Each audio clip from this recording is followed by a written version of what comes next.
This is the finest question for concept development in case of electrochemistry. Look here. What is the volume of the gases evolved?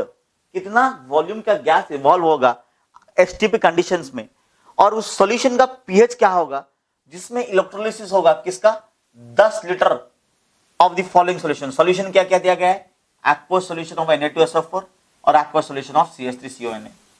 जब 1 Faraday का current उसके अंदर पास करेगा. तो बेटा इस क्वेश्चन को सॉल्व करने के लिए पहले हमको क्या जानना होगा, इलेक्ट्रोलिसिस का फंडा. शायद आप लोगों को इलेक्ट्रोलिसिस का फंडा याद होगा इस न्यूमेरिकल को करने से पहले. क्या होता है इलेक्ट्रोलिसिस में, इलेक्ट्रोलिसिस में हम लोग क्या करते हैं,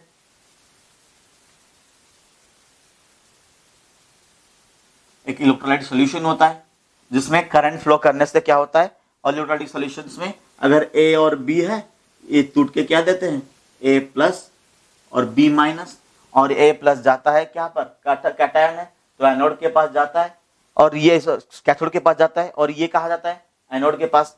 कैथोड में क्या होता है, रिडक्शन, एनोड में क्या होता है, ऑक्सीडेशन.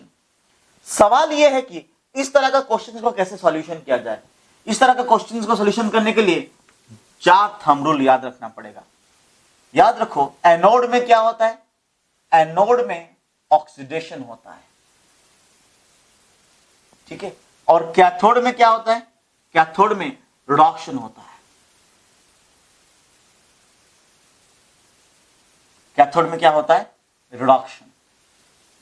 तो यहां पर एक्वस Na2SO4 दिया गया है, इसका मतलब हमारे पास Na प्लस SO4 2 माइनस को छोड़ के H प्लस भी है, OH माइनस भी है. सेकेंड केस में हमारे पास CH3CO माइनस Na प्लस को छोड़ के H प्लस भी है, OH माइनस भी है. तो अगर हम जब इसको हम जाके इलेक्ट्रोलिसिस करेंगे, हमारा टेंशन ये रहेगा कि सर डिस्चार्ज कौन करेगा. जब ये लोग कैथोड के पास जाएंगे Na प्लस डिस्चार्ज करेगा या H प्लस. जब एनोड के पास जाएंगे तो ये SO4 2 माइनस डिस्चार्ज करेगा या OH माइनस. इसी तरह जब कैथोड के पास जाएंगे OH माइनस डिस्चार्ज करेगा या OH माइनस. जब ये एनोड के पास जाएंगे, जब ये कैथोड के पास जाएंगे H प्लस डिस्चार्ज करेगा या Na प्लस.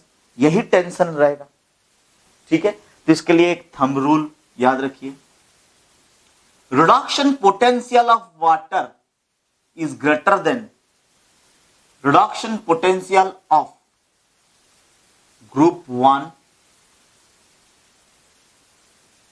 ग्रुप 2 और 13. ग्रुप 1 में कौन कौन है, sodium, potassium, rubidium, caesium. Group 2 में beryllium, magnesium, calcium, strontium. Group 13 में बोरन, एल्यूमिनियम. आई बात समझ में. इसका मतलब यह है कि अगर ये सब है तो वाटर रिड्यूस करेगा. समझ में आ रहा है. इसका मतलब यह है कि अगर Na प्लस है और H प्लस है, और Na प्लस H प्लस कहां जाएंगे, कैथोड के पास जाएंगे, तो इनमें से कौन रिड्यूस करेगा, H प्लस रिड्यूस करेगा, Na प्लस नहीं करेगा.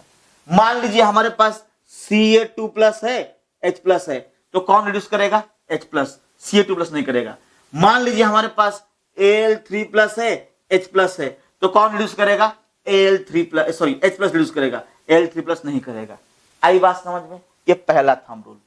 सेकेंड थंब रूल क्या है, सेकेंड है reduction potential of water is less then reduction potential of group other than group 1, 2 and 13. इनको छोड़ के और कोई हो गया. मान लीजिए कॉपर Cu प्लस है, मान लीजिए सिल्वर Ag प्लस है, ये अगर है और H प्लस है, तो कौन रिड्यूस करेगा, Cu plus, Ag plus. H plus reduce नहीं करेगा. आई बात समझ में. Next third rule. Third rule क्या है, थर्ड रूल ये है कि oxidation potential of water is greater than oxygen potential of F minus, SO3 2 minus, SO4 2 minus, H2O3 2 2 minus, याद है? इनको छोड़ के SO3 minus, SO4 2 minus, H2O3 2 minus, और भी है, और एक भी लिख सकते हैं NO3 माइनस। इनका ऑक्सीडेशन पोटेंशियल वाटर से कम है। मान लीजिए अगर कहीं से F माइनस निकल गया और वहां से OH माइनस निकल गया, तो इसमें से डिस्चार्ज कौन हो, यहाँ पर ऑक्सीजन पोटेंशियल में ऑक्सीडाइज कौन होगा? ये लोग जाएंगे कहां पर? एनोड के पास। ऑक्सीडाइज कौन करेगा? OH minus, not F minus. Clear? Next, oxidation potential of water is less then oxygen potential of chloride, bromide, iodide. मतलब अगर Cl माइनस है, OH माइनस है, कौन ऑक्सीडाइज करेगा एनोड में? एनोड में Cl minus, not OH minus. Clear? Easy? Next, let us go for solving this question.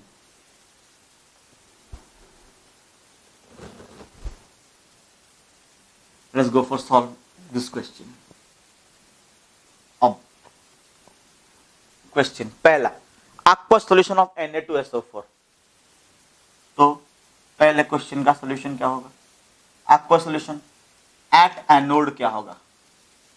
अब हमारे पास एनोड है, एनोड में क्या होगा? ऑक्सीडेशन। ऑक्सीडेशन करने के लिए कौन कौन आएगा? SO4 2 माइनस आ सकता है, OH माइनस आ सकता है।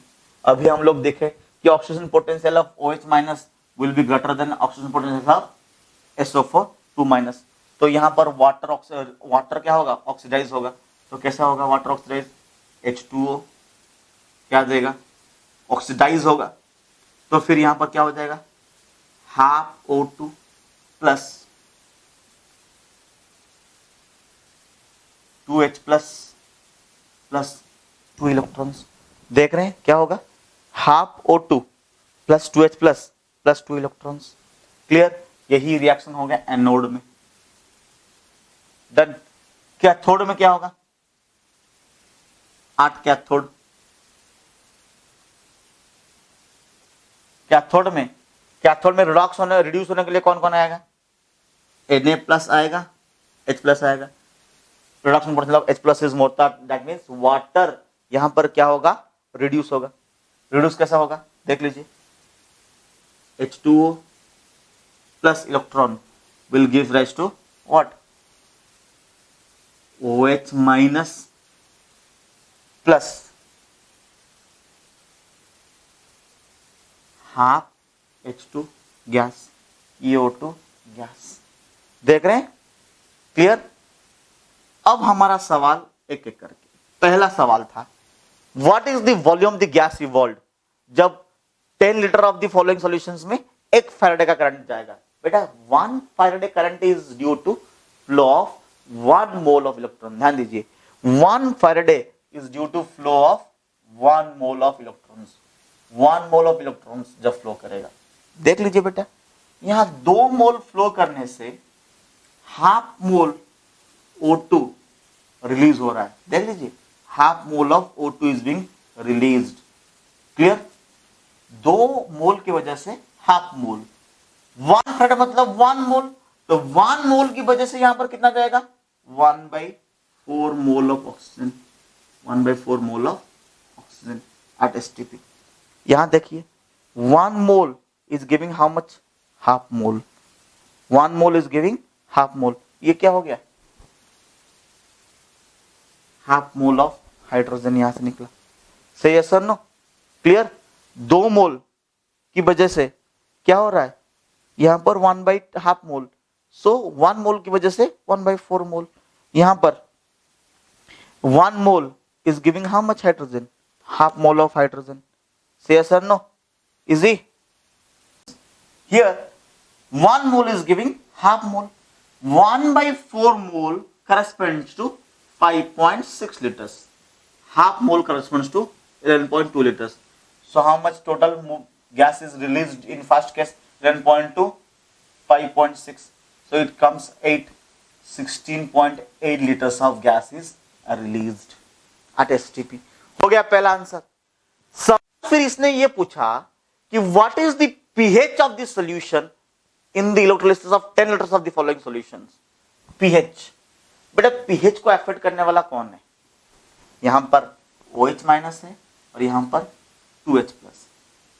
देख लीजिए आप लोग, 2 moles will give 2 moles of H plus, 1 mole will give 1 mole of H plus. तो फिर यहां पर हमारा क्या हो गया आंसर? अभी हमारे पास 1 मोल ऑफ H प्लस आया, कहां पर? ये हो गया केस एनोड पे। कैथोड पे क्या आया? देख लीजिए, 1 mole of electron is giving 1 mole of OH minus. तो फिर यहां पर क्या हो गया? 1 मोल ऑफ OH माइनस भी हमारे पास आ गया।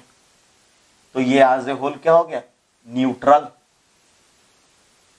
तो पीएच क्या हो जाएगा? 7। Done, easy. Let's go for the second question solution. Solution of the second part. Solution of the second part देख लीजिए। सेकंड पार्ट का सॉल्यूशन क्या होगा? सेकंड पार्ट में पहले एनोड में क्या होगा? एनोड में क्या होता है? ऑक्सीडेशन। ठीक है, ऑक्सीडेशन करने के लिए कौन आएगा यहां पर? CH3CO minus. क्लियर? ये 2CH3CO माइनस टूट के क्या देंगे? CH3CO dot plus 2 electrons. यहां से फिर रेडिकल जब बना तो 2CO2 प्लस CH3 तो यहां इथेन बना। क्या आपको याद है? ये इसको हम लोग कहते हैं Kolbe's electrolysis method of preparation of alkanes. शायद आपको याद होगा, ऑर्गेनिक वाला। और यहां पर कैथोड में क्या हो जाएगा? कैथोड में रिडक्शन रिड्यूस होने के लिए कौन कौन आएगा? कैथोड में आएंगे Na प्लस और H प्लस। हम लोग जानते हैं कि discharge reduction potential of H plus is more than that of Na plus. तो यहां पर रिडक्शन किसका होगा? वाटर का। तो वाटर कैसे रिडक्शन होगा? H2O plus electron gives to OH minus plus half H2 gas. हो गया आंसर। यहां पर एक चीज देख लीजिए, 2 electrons is giving all this 2 moles of electrons. We have taken 1 Faraday मतलब 1 mole of electron. So 2 mole of electrons is giving 2 moles of carbon dioxide and 1 mole of methane. 1 mole will give क्या होगा? 1 mole क्या देगा? 1 mole मतलब corresponds to 1 Faraday will give how much carbon dioxide? 1 mole of carbon dioxide, because this is a gas and we know the first 4 members of alkanes are gases. और अगर 2 मोल दे रहा है, 2 मोल और 2 मोल दे रहा है, यहाँ 1 मोल, तो ये 2 तो 1 मोल देगा, यहाँ पर 1 मोल और यह 1 मोल देगा यहाँ पर आधा मोल। तो यहाँ पर हाफ मोल ऑफ इथेन बना। और क्या गैस बना? क्या इसमें से गैस हाइड्रोजन है? तो 1 मोल इलेक्ट्रॉन देगा हाफ मोल हाइड्रोजन। तो यहाँ पर और क्या बना? हाफ मोल का हाइड्रोजन। तो वॉल्यूम 1 मोल का कितना? 22.4। हाफ मोल का 11.2, इसका 11.2, कुल मिला कितना हो गया? 42.4 20.44.8 लीटर्स। डन, हो गया वॉल्यूम। सेकंड पार्ट क्या दिया गया है? पीएच। अब देखिए पीएच को बदलने वाला कौन है? यहां पर पीएच को बदलने वाला कोई नहीं है, तो एनोड रूल्ड आउट। कैथोड में क्या है? OH माइनस है। तो 1 mole of electrons will give 1 mole of OH minus, मतलब हमारे पास 1 ग्राम इक्विवेलेंट का OH माइनस है। तो कॉन्सेंट्रेशन ऑफ OH माइनस कितना हो जाएगा? 1 gram number of gram equivalents by volume of solution कितना दिया गया है? 10। तो OH माइनस कॉन्सेंट्रेशन कितना हो गया? 10⁻⁻1। तो POH कितना हो गया? Minus log of OH minus concentration कितना हो गया? 1।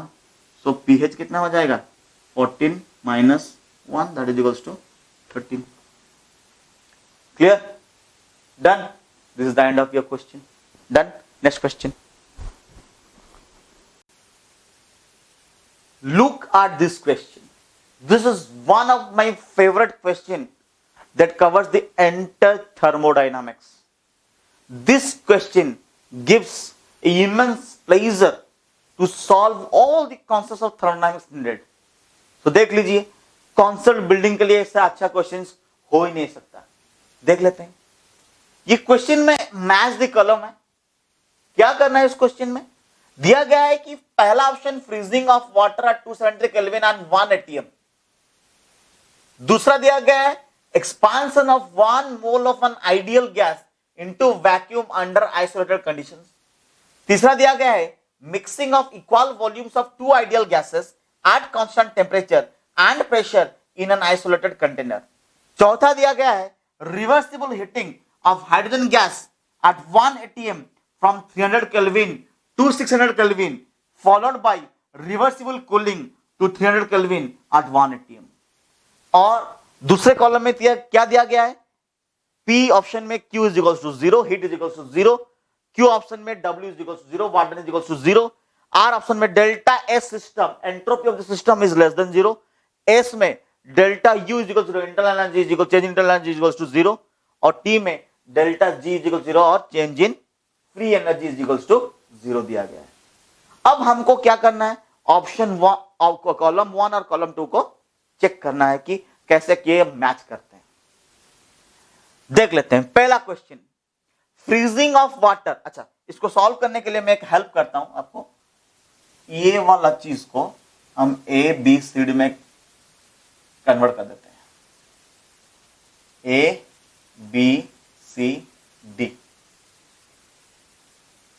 ताकि हमको एनालिसिस करने में आसानी होगा। क्लियर?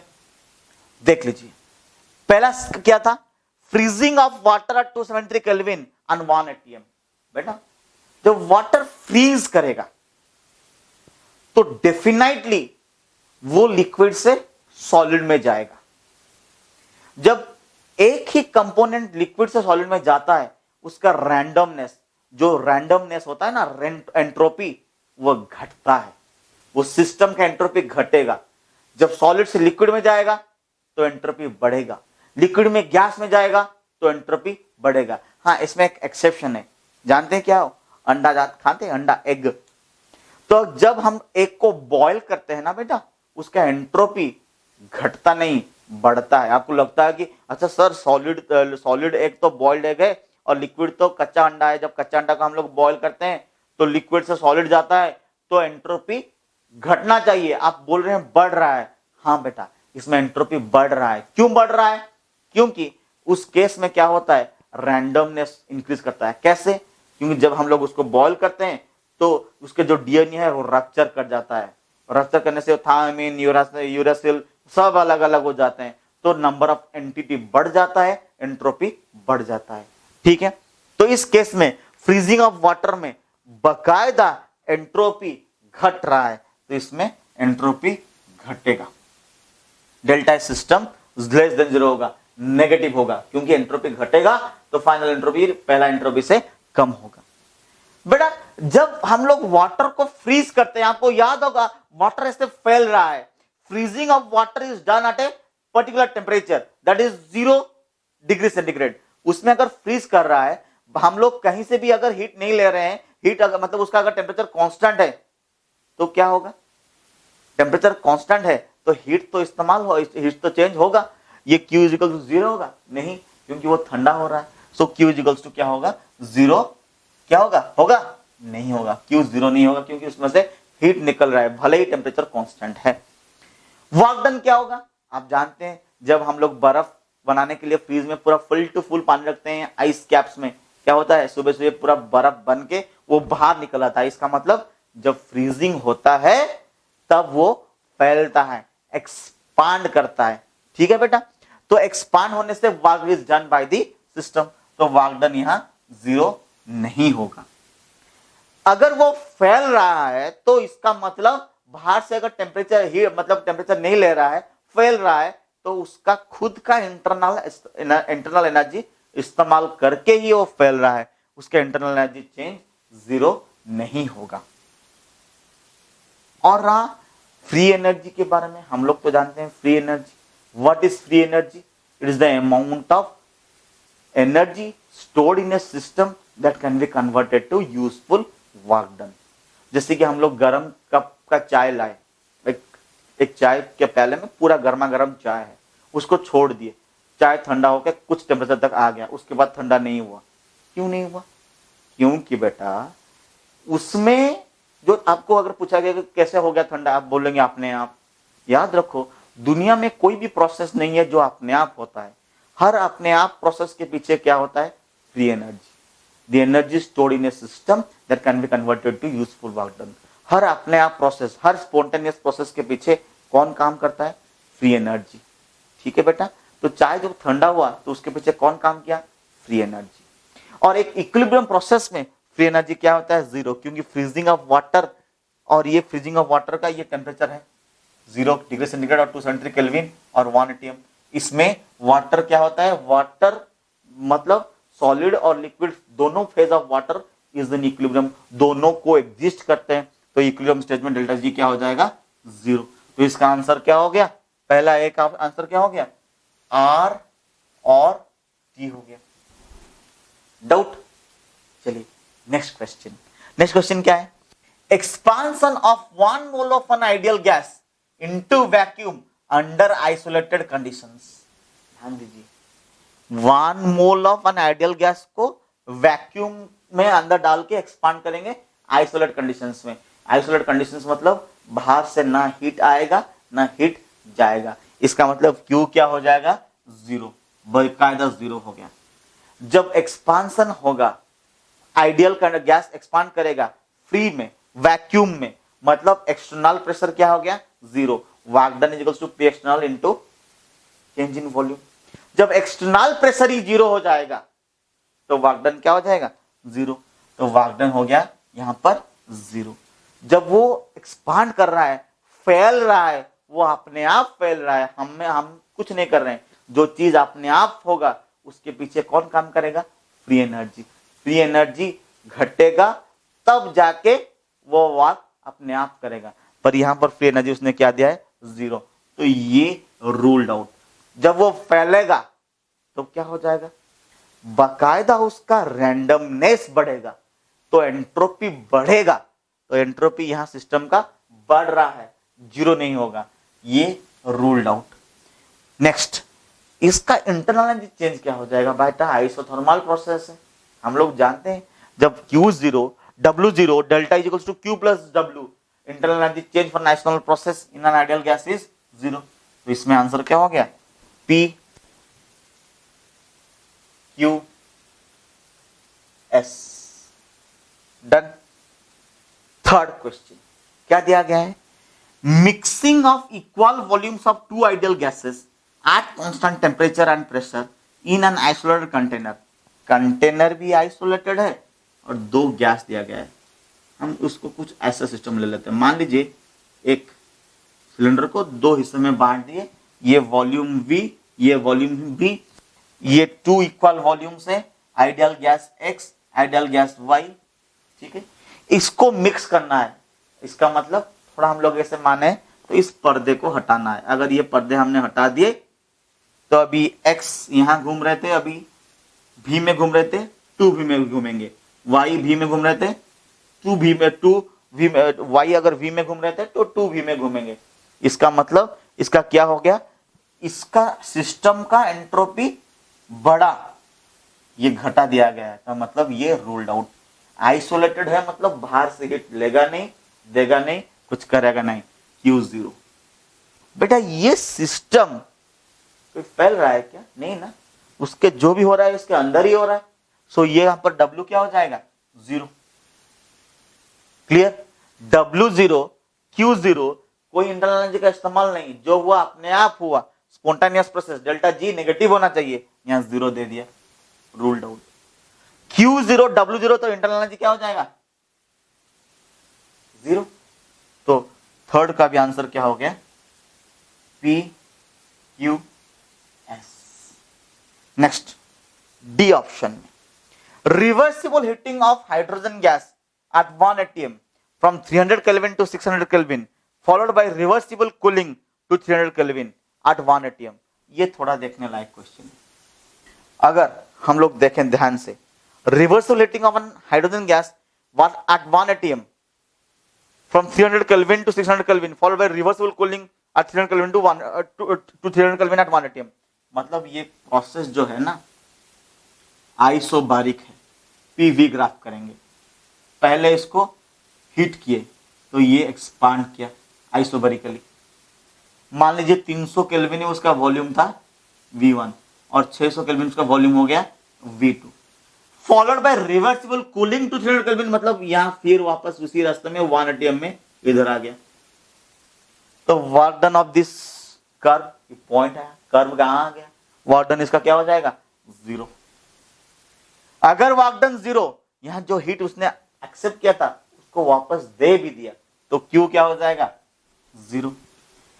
सिस्टम का एंट्रोपी जो था वापस साइक्लिक प्रोसेस होके वहीं आ गया, 0 होना चाहिए, ये लेस देन 0 दिया गया है, रूल्ड आउट। इंटरनल एनर्जी में जो चेंज हुआ फिर वापस यहां आ गया तो क्या हो जाएगा डेल्टा U 0। अब जो भी उसका delta G free energy change हुआ वापस साइक्लिक प्रोसेस में डेल्टा जी क्या हो जाएगा 0, तो ये भी हो गया। तो लास्ट क्वेश्चन का आंसर क्या हो जाएगा बेटा PQST। Let's go for the next question. Okay, next question is on electrochemistry, देख लेते हैं। Thank you.